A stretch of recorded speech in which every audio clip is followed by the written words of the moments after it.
As you can see here, the males of the tribe gather around the local watering hole. With hopes of finding a mate, they perform a bizarre ritual. The females, on the other hand, spend little time dealing with such politics. Unfortunately for them, they were unaware that they were being watched by the most sinister of beasts, the notorious Pink Lady.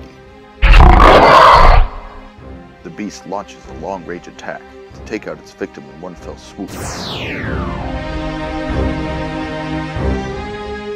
rest of the tribe scatters, leaving the beast to enjoy its meal.